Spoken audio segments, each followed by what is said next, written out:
Hey guys, welcome to another episode of Arcane Assist. I'm joined today by John. How's it going, John? Not bad, Tim. How are you doing? And naturally, I'm Tim. I'm doing quite well. Today we're doing another in our little 4-part mini-series, Answers to Ghost Fleet. This is part 3. If you haven't tuned into parts 1 and 2, maybe Evan will link them in the video right now. And if he doesn't, then you can just Google them. They're pretty easy to find. So John's at this again, and today John's brought a bit of a different list. Same theme as before. John, do you want to talk a little bit about the Answer to Ghost Fleet you brought today? Yeah, so once again I brought Bands of Heroes. This time I decided to bring some Madrak3 to the table. I think his Spell Piercer and his feet can come in handy. And with Madrak3 I decided to bring a Mauler, Bouncer, and Impaler. The Mauler's there for armor cracking. Don't really need it against Ghost Fleet, but it's there just in case. The Bouncer's there for the Animus, Earth Blessing, so he can't be made stationary or knocked down. So that gets around Extra that. shield guard doesn't hurt for all the guns. Yeah, extra shield guard as well is pretty nice. Impaler is there just to throw some spears and maybe protect Madrak a bit. I brought 2 Fell Callers. I brought a min unit of Fenblades and a max unit of Fenblades with a UA. I got a min unit of Long Riders with their solo, so that equals 20 points. So that's 1 free solo there. And then I brought 2 min units of Champions for 20 points total. And it also gives you, gives Tim. It gives me more of a Muldril, like more different sectors to work with. So yeah, one of the concepts that people have talked to me about in like Warhammer Fantasy is MSU, which just stands for multiple small units. The premise is I'm an army that wants to debuff a unit. I want to see John's big anchor list of champions with Scaldi and everything, and I want to put Crippling Grasp on them so they can be neutered and very ineffective. So by bringing a bunch of small modules of units, John is dramatically reducing the effectiveness of my debuff spells. So that was my plan with this, and also gives me another free solo. So I basically have 2 free Fell Callers in this list. Yeah, that's really strong. I won the die roll. Playing Ghost Fleet, getting that +1 to go first has been pretty essential. So John deployed up pretty aggressively. And the list that I'm playing is the same list you've seen in the other 3 parts of the series. If you haven't seen it before, check it out. It is the Wraith Engine build, which is my favorite version of it. And once again, we're playing the CID Wraith Engine, and we're playing Steamroller 2017 scenarios. All right, let's get into it. All right, so handshake happens, clock starts, turn 1. Stalkers run up as aggressively as possible. Stay just outside of John's start ranges. Stick them in the forests there. Run my units. I'm leading with rifles. It's a little bit risky, but I like to project a lot of threat with them. Again, John's melee attacks have takedown, so he can... may have takedown. It's optional. It's an optional version of takedown. Wraith Engine flanks pretty aggressively to the side. The square zones can be scored by warjacks, battle engines, and casters. The side zones can be scored by warrior models. So you can see me kind of do a bit of a split with my forces here. Deneghra runs pretty aggressively right up the middle. Red unit runs. It's basically a typical easy first turn for you, just running everything up the board. Yeah, and when you go first, it's pretty much get as far up the table as you can to threaten next turn, right? Yeah, I mean, there's a lot of choices about what I want to prioritize target-wise, like putting the Hellslinger in the right spot to make sure he can, eat a unit, or his Crit Grievous is really applicable. Putting the Arc Nodes in spots where they 2 turns from now can be really relevant. So there's a lot of like, if I do this turn, then he'll do this turn, then he'll do this turn, and I'll do this, and back and forth a little bit. And once you think about all of those choices, you've got a pretty good sense of, okay, now these things need to redeploy to here, or they need to be unpacked to here. But yeah, basically I'm trying to find a way for my army either to fold in on your army or to hold the line against it. So most of my games with Madrak, if I'm going second into some guns list or a list that can have a lot of range, a lot of threat, I usually feet bottom of 1 because I can usually charge, get up there 9 inches, feet and charge, pop your aura, and then run everything else around. So this is definitely thinking in my head already. I'm like, okay, well, I lost a dice roll this time, so I feel like I charge Madrak into the trench. I pop the aura and feet. Camping 4. I feel like I'm pretty good there. So I'm now debating how do I achieve this by placing my army in certain areas. So I decided to run a mini unit of champions in their sector, in their little squadron of 3s, run some Fen Blades, and I basically just run everything up, make sure to stay within 12 of that proxy base that's in a trench, because that's Madrak's feet range. And I'm hoping that I can withstand an attempted assassination. Or make the odds look so bad that I don't want to go for the assassination. Yeah, like there's a lot of bodies you need to get through to get there, or to get anything optional. So I decided to put my Bouncer within 3 of my champions and within 3 of Madrak for those shield guards. My Impaler just going to run over to the far side of the board just to stop placement of one of those Stalkers. So first thing, Madrak runs, feats. Sorry, charges and feats. Yeah, feats charges and feats. So feats, your aura, Earth's charge. Blessing, charge. Yep, Earth Blessing himself so he can't be knocked down or remain stationary. And you built yourself a little corridor of line of sight to one of those Revenant models. Yeah, I got a far Revenant model. If I keep going straight, I'll end within 2 inches of it. Yep. Everything's going to run and shift the board to the right. The Fell Caller just gave March to these other min unit champions and basically blocked a landing spot. This min unit champions run up base to base. Mauler, it's outside of command, unfortunately, or control. So I need to figure out what I got to do here. So I'm like, okay, Tuffalo is going to run. In hindsight, I should give a Tuffalo march with the other Fell Callers so they can actually get around where they needed to go. But I forgot to, so I can only run midway, 3/4 through the forest, where he should have been in front of my champions, just for a bigger body. So I decided, like, okay, since I made this mistake, let's just run right in there and be as aggressive as I can with them. Yep. Mauler walks up. He's within 12 now of Madrak, so he's in control of the next turn. My solo, my long rider, just runs up, sits on the hill, all within 12 still. I'm just making sure everything stays within 12 now on my feet, so I can make sure I get that feet bonus. Tough rolls on 4, 5, and 6 in. Basically move 3. My minion unit Fell Callers are all Fenblades. Fenblades, yep, sorry, Fen Callers. A unit of Fell Callers seems pretty badass. Actually, this sounds a bragger kind of a unit of Fell Callers. Yeah, they are. Basically just run, and that's my feet. Tough 4, 5, 6. I gave Tim the opportunity to do what he wants to the army now. Yeah, so I don't know. I feel like this is a bad feat. I mean, it's a correctly positioned feat from John's perspective, but it's a bad feat turn for me. I've got a bunch of relatively low value attacks that depend on guns and depend on positioning. I also have a feat that wants me to stay out of his range, and if John gets to just negate a bunch of my attacks by passing tough checks and having his guys move to engage my guns, it's a really big problem for me. So I opt not to do that. I opt to try to kill his caster here.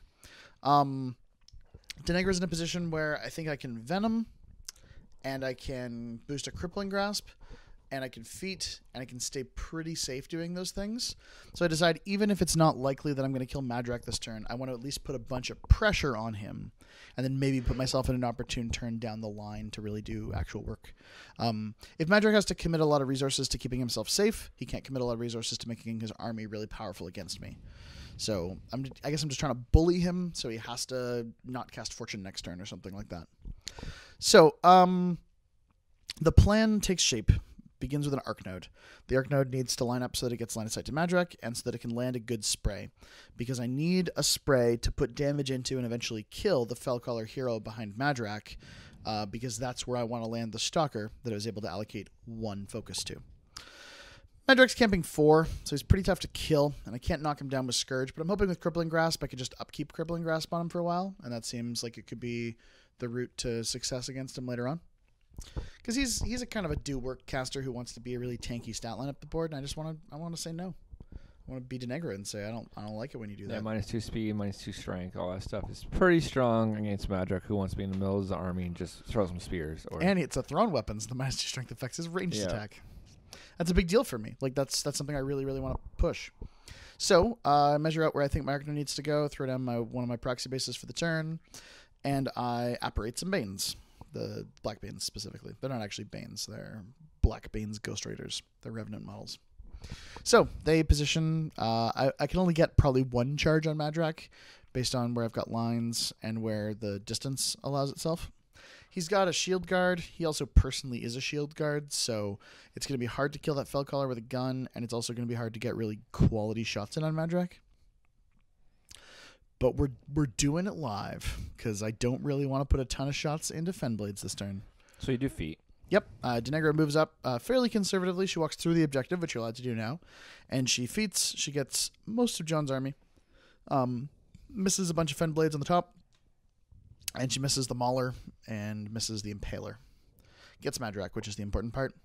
And she sticks the Crippling Grasp on him, which is also a big deal. She then sprays. The Crippling Grasp is a really big deal because even with my feat, he drops down to defense 12, but he's in a trench, so he's defense 16. That means I need to roll a 9 to hit that Crippling Grasp, and this whole plan's out the window if the Crippling Grasp doesn't stick. Because then you're just too high armor. You do 1 damage to my champion. You miss. I missed Madrak on the spray, on the Venom. No, you hit me. I was corroded. Okay, sorry. I hit you, but I did 0 damage. So the only damage you did was 1 champion in the front. So I have 4 corroded models, including a Fenblade, Madrak, and 2 champions. Yep. So yeah, I'm defense 14 usually. Defense 14-20 because my stone and my shield. Yep. But Crippling Grasp takes me to 12-16. 12-18. 12-18. And the feat takes you to 10-16. Yeah, the feat takes me to 10-16. Yeah. Now, still in a trench, so 14-16 against shots that don't ignore the trench. But most of your army that shoots ignores the chant. So the Hellslinger Phantom forfeited movement to aim, took ghost shots to ignore the trench. He would have liked to light you on fire, because that's one of his shot types is lighting you on fire, but he had to choose to ignore the trench, and it's a good thing I did because I rolled a 3 on my first attack, which would have missed if I wasn't aiming and shooting you with a ghost shot. Yeah, so you hit me twice. Yep. You did no damage. I think you did 2 points of damage. Yeah, he was dice minus 2, and he did almost nothing. He rolled like trash. The Pistol Wraith activated. Pistol Wraith shot one of the Fen Blades that's in the way. You toughed with your feet. My second shot killed it. Pistol Wraith collects a soul. So 50% of the tough checks so far. That's about expectation. It's the shitty thing about shooting this army. Like, normally this Deneghra feat turn would be where I killed most of John's army, and instead I have to kind of play a little bit cautiously about it. I can commit my Stalkers to finishing things. You're really trying to figure out how to kill this Fell Collar in the back behind Madrak. You keep measuring to it. Is there a plan you have going on here? Or? Oh, yeah. That Fell Collar is exactly where the Stalker needs to land behind Madrak. Okay. If the Stalker can land there, he can ignore your shield bonus, which is a really big deal, and get the +2 mat. Okay. So it's kind of like he's another instance of Crippling Grasp. So the Wraith Engine charged one of the Tuffalo, managed to kill the Tuffalo and turn it into a Machine Wraith. And then he made an attack, killed the Fenblade. The Fenblade passed his tough check. I attacked him again. This time he died. So again, I have killed 3 things without you toughing, and you have made 2 tough checks. So a little bit below 50% now. So the rifles move up. I got some rifle shots at Madrak. This is the far flanking unit here. So the rifles, again, they ignore line of sight because they have ghost shot, and they ignore cover. So the first one, the first 2 are going to take a CRA shot at the Fenblade. Fell Collar. Fell Collar. I don't know why we're mixing up Fell Collars and Fenblades today. And those guys kill the Fell Collar, which is important because that Stalker was a critical part of the plan. So the third guy in that rifle unit shoots Madrak. He's going to be dice minus 4. No, sorry, he's going to be dice minus 6. You ignore the trench? Yep, he ignores the trench because of ghost shot. He hits, and at dice minus 6, he does nothing. That's okay. I'm really hoping my rifles can get 1 or 2 damage in there somewhere, maybe a spike or 2, just enough to force you, because you have 4 transfers. Yep. So you probably live through just about anything I put in here. I was kind of hoping the Hellslinger Phantom would put a few more points of damage into him, but whatever. But even then, like, if I can just punish you a lot, hit your beasts really hard, and give you a puzzle to unpack, it maybe means you'll leave yourself vulnerable in a future turn. So the green unit activates. Most of them aim. The rifles shoot Madrak. They're taking individual shots again. Off 6. First guy does no damage. Second guy hits. Does no damage. Third guy hits. And he does no damage. So I haven't shield guard any of these yet because I have a bouncer still. I yeah, decided you not to. still have a shield guard and 4 transfers. Like, I'm not actually doing great here. These pistols get pretty lucky, and you don't pass a ton of tough checks associated with them. No, so, you just took out 4 Fenblades in the front row. Yeah. So now you're definitely below average for your tough checks. I made 2 so far. But yeah, it's just like I'm like, okay, cool. This is like usually Madrak3 feats turn. I usually don't make my tough checks. It's usually the following turn afterwards. Well, where I make all my tough checks. It just kind of the very comes around. presence of your feat has actually like dictated my entire line of play here. Yep, for sure. So I think it's pretty strong. Oh, the feat's cannon always crew strong. just took out one of the fen blades in the zone here. All right, tough. Oh no, I don't tough because he does have feet. He's out of Madrak's feet. Yeah. I think you forgot to load a dude up after you killed it. Yeah, you have to place him in command, and you have to have the unit be in command. So I wasn't sure, but they're only command 5. Oh, okay. They may have had a guy in range, but even if they didn't, I'm okay with not having added that guy to that unit.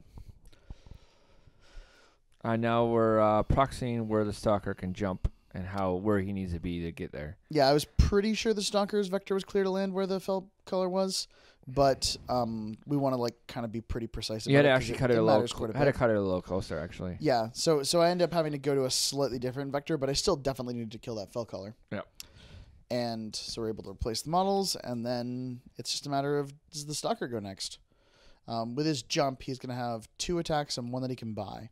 Those are all at dice -2.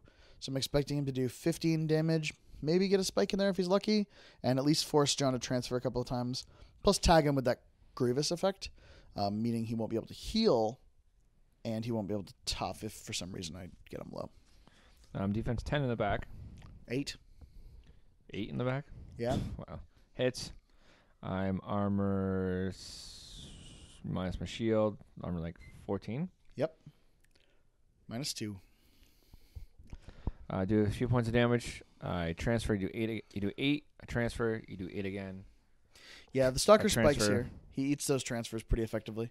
Makes up for those rifles that did virtually nothing. You hit, and then you do another 7.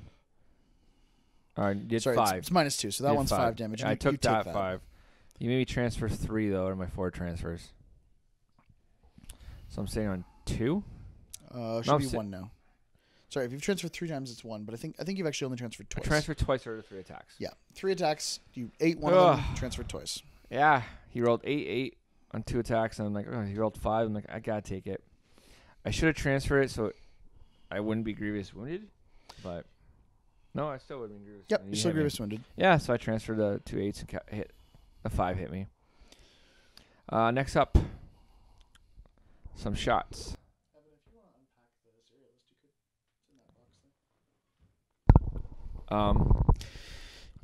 Yeah, so so you're aiming to hit Madrak with a 3-man CRA. No, they can't CRA because you're engaged in melee. Ah. So they're not shooting Madrak. They're just shooting champions. They're CRAing a couple of other places. If I was smart, I would have activated these guys first, but I knew you still had the shield guard, so I decided I shield guard one of them to the bouncer though. Yeah, you do. And then they're done. So now we have to switch to Blackbanes. So Blackbanes are charging. Only 1 can get in on Madrak, and you still have a transfer. I have 2 transfers. Yes, that's correct. You have 2 transfers. I'm safe from the assassination. You're 100% safe from the assassination. You're also 100% safe from dying to fire the following turn because you have 2 transfers right now. Yep. So all I'm hoping here is that I can soften you up a bit and make it harder for you to play your next turn. You hit. Armor 14, 16. Yeah, they drop down to 14. You do 4 or 5 damage. I transfer it just for the sake of transferring. Yeah, so sorry, Madrak is 16. It's dice -6. Yeah, so I did. It's 5 pretty well. You did 5. Yeah, and then the Fen Blade. The champion is fine. I don't do nearly enough to him. And then the other champion takes a couple of points. Yeah, something like that. If I'm on fire and corroded with 2 champions, and I'm on fire and corroded with Madrak. Yep. And I'm fire on a Fen Blade. So like. Yeah, because you pass another tough check there, and that Fen Blade gets to move. Third tough check. Still under quite much, but you know, whenever I play Madrak, it just tough check doesn't happen my feet turn. It happens the following turn. So I'm like, okay, cool. I can manage with this. They'll come back. So all right. So I feel like it's we're pretty close at this point. I'm marking all the things that became corporeal with a token just to indicate what can be attacked by John, which is most everything. And then I'm going to mark all the things that were affected by my feet so that that's nice and clean. This is all obviously on my clock. I'm marking all of these effects. I've got a couple of things left to activate. I've got the Machine Wraith, who I'm hoping to do a bit of work with. And I've got the other Stalker, who might be able to do some damage somewhere. But my assassination run on John's caster is over at this point.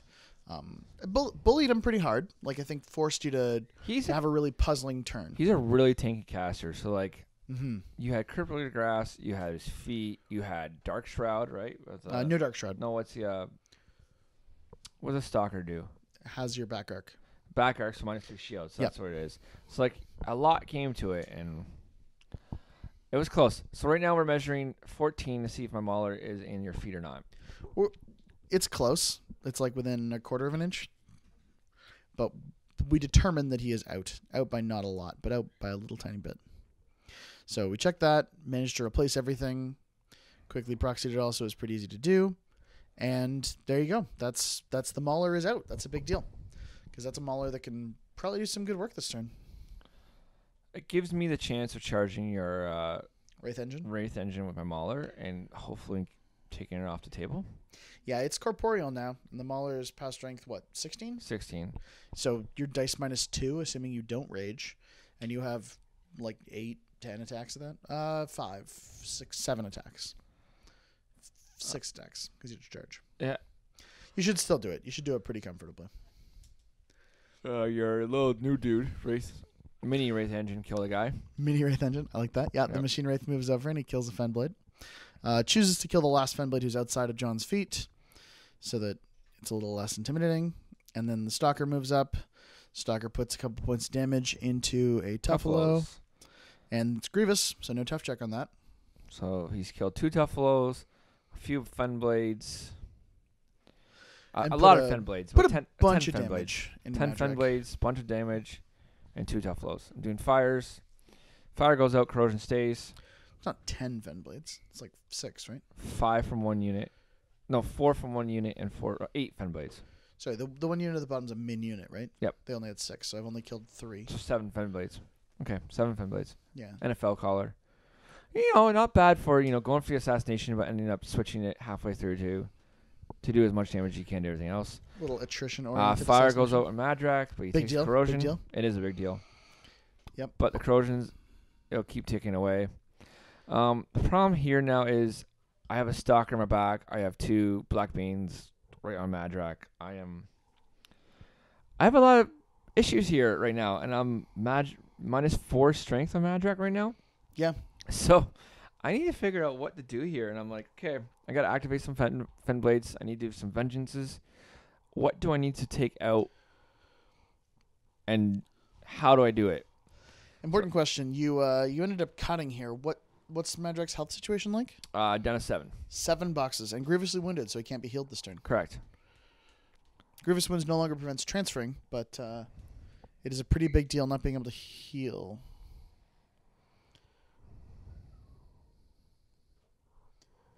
So I'm just doing my vengeance attacks right now. I am working on setting up for some charges and RFPs, and then some walks or charging and cleaves onto the Blackbanes, because I can cleave with the UA. The ones that are outside the feet don't need 7s to hit. I'm at 6 13s on those Blackbanes. Yep. Yeah, the 7s to hit. I hit one, I missed the other one. Okay, cool. It's okay. The rest of my guys didn't have a target. They were just getting ready. These guys are going to walk over, hopefully to kill a mini engine and maybe do a 1 or 2 points on the big engine. Yep, kill that machine wraith. They are Rat 4s, though. Mat 4s. Mat 4s. I hit with 11. Yep, that's rock that poor guy. 4 misses, and I need 8s or something. I hit, but I do no damage because I'm only power 10. Dice off 8. Okay, so now I'm like, okay, slow and steady. What do I need to do to kill what? I'm like, I'm going to activate Madrak. He's going to do his vengeance. He's Mat 5. He's going to hit the one that's incorporeal right now because he has a magical spear. I'm only Mat 5, though. I can't boost because it's only a vengeance attack. So I need 9s. 8s. 8s? Yeah, hard 8 here. So nope. Roll it. Doesn't roll it. Cool, roll the 4. Okay, that's fun. I can kill it the following turn when I activate. My plan here is to not cast Spell Piercer because you don't have that much stuff in incorporeal. Yeah, there's actually not very much that's incorporeal anymore. It's like 1 or 2 models. which is a nice reminder that Ghost Fleet magic weapons not necessarily the answer. So a plan here with Madrak is to kill at least one or two of the guys and have my Bouncer and Impaler kill the Stalker that's behind me. My Impaler's outside of the feet. Yeah, that's a big deal. I did not catch him. So he's a POW 13. So he's dice even. He can boost a hit and boost damage. And then buy an attack. And then my Bouncer can boost a hit. Hopefully. Is the Impaler Mat 5? Yes. Okay. Yes. Mat 5, Rat 5. Yeah, Stalkers are still defense 15, so even then he'll need to find a boosted 10, or maybe he can get the back arc. He can probably get the back arc, right? Impaler can get the back arc, so he's going to need 9s. Okay. Boosted 8s. 8s. Boosted 8s should Boosted work. 8s. Yeah, boosted 8s are pretty safe.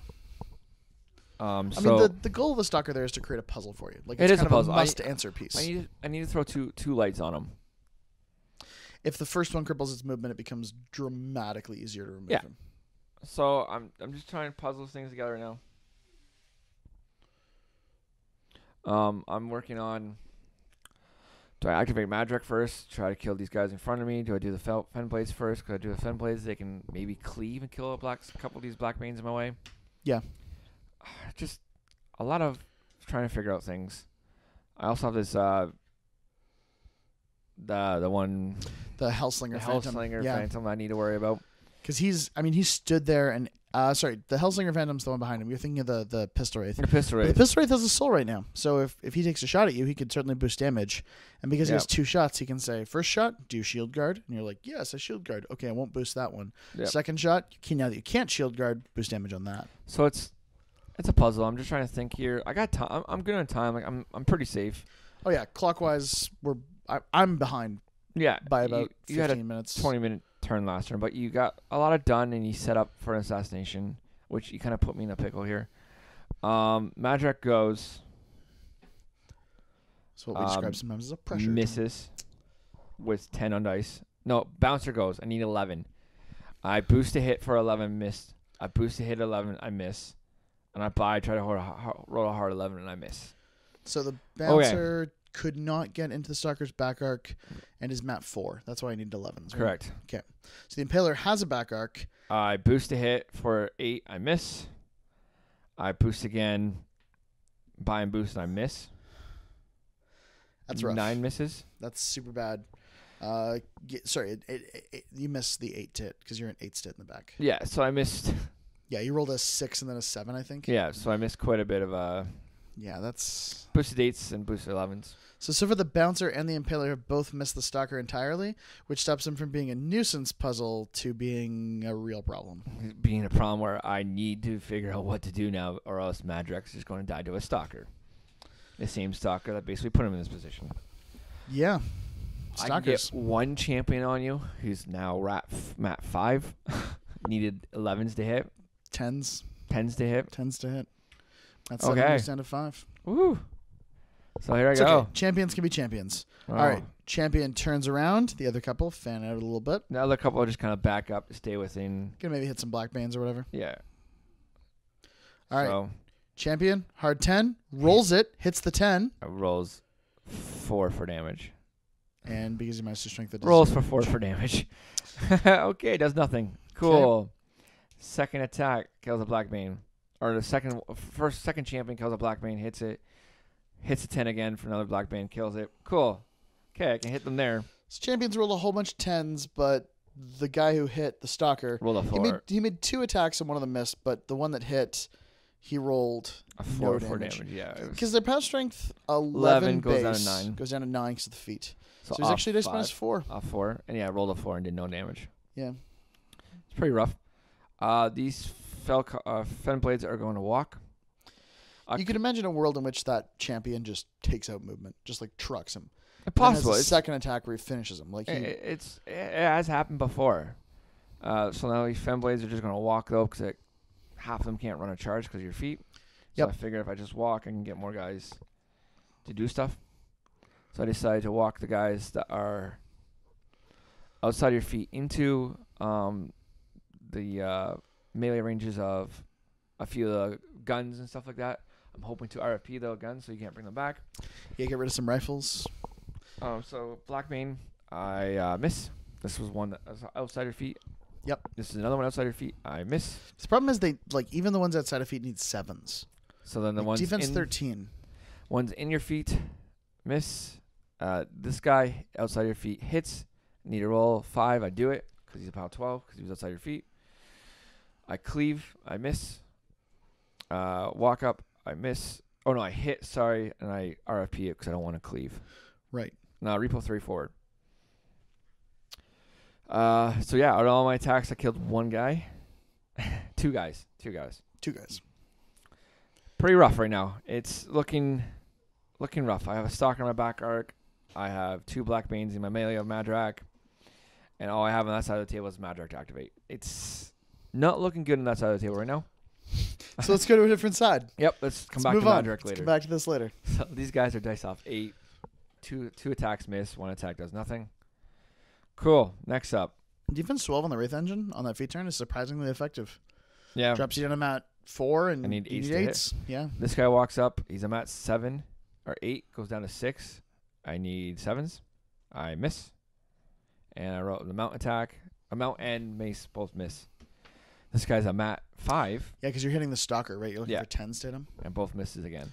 Yeah. It's just a feat turn. It's pretty rough. Like, I could use a Fell Caller to give +2 to one of the guys, but I figured I want Fell Caller to give March to these champions, so these champions can just walk up and just be more in your face, just in case shit happens.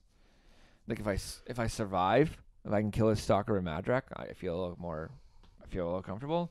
Yeah. Madrak's mat 7 and goes to 5. Need boosted 10s to hit. Yeah, because Crippling Grasp doesn't affect Mat or Rat. No, boosted what? Boosted 10s. He's a 15. Yeah, he's a 15. Yeah, boosted 10s to hit. Yep. So I figured the champions will just walk up. So Madrak is going to go here. I need I'm pretty sure I use the Mauler here. My goal for the Mauler was going to charge the Wraith Engine, but I decided that I should just kind of run him closer to Madrak because I can't afford him to go max Fury, so I have no transfer targets. So I run him around just to get ready for the following turn, maybe if I can get out of this, I feel okay. Madrak spins.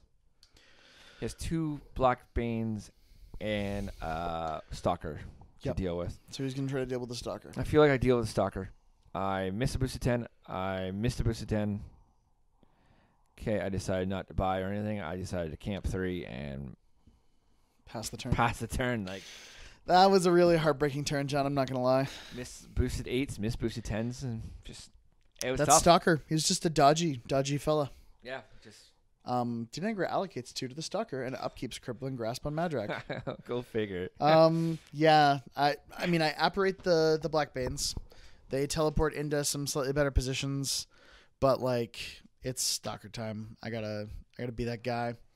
What's Madrak on? 3 camp? 7 boxes and 3 camp. But no protective aura this turn. Nope. No knockdown this turn. Nope. Yeah. It's a problem. Okay, so Stalker activates first. He will punch Madrak. You transfer it. Second attack, punches again. Transfer the Mauler because it's the only one I can. Transfers a bunch of damage to the Mauler because everyone else is full because they spent their attacks trying to buy hits on the Stalker. The Stalker did have to jump to kind of get back into Madrak's back arc and to be out of free strike range. So I spent one of the focus to jump. But, he's got 2 initials at mat 7. They're hitting pretty trivially. And you kill my Mauler and I backlash to 2 to Madrak, so now I'm on 5. Yep, 5 boxes. You have 2 Blackbanes that walk up. All right, so Blackbane's Ghost Riders walk into melee with Madrak. They have power strength 10. A couple of them get in the back arc and a couple of them are in the front arc. So we'll do the guys in the back arc first. First one does nothing. Second one just kills him. And because he's grievously wounded, there's no tough check. That's the game. And that's it, guys. It's a scary list. It's got really good assassination vectors. I feel like dice are a thing, and I think this is a good lesson in why Stalkers can't be ignored, although that's not, to be fair, what John did. He did commit resources to them, but what they can do if left unchecked. Any closing comments, John? Definitely a rematch in the soon. Definitely for sure. Yep. I feel like Madrak can play into him. It's just a matter of more tools, and maybe not playing so aggressive on turn 1. Maybe if I played a little farther back and just watched threat ranges, maybe I would be a little safer. Yeah, and I mean that's how it is sometimes with a caster like Deneghra, who's got such a great assassination. Sometimes she just comes up and is a bully. Anyway, guys, thanks very much for tuning in. If you liked this episode or the series in general, let us know. If you want more kind of deep focus on a specific list and ways to find answers for it, that's kind of one of the things we felt we could offer. Check us out. Comment, subscribe, like us on Facebook, message us either here in the comments below on Facebook or at our email address, arcaneassistpodcast@gmail.com. And thanks for watching. See you next Monday. See you next Monday. See you next Monday. See you next Monday.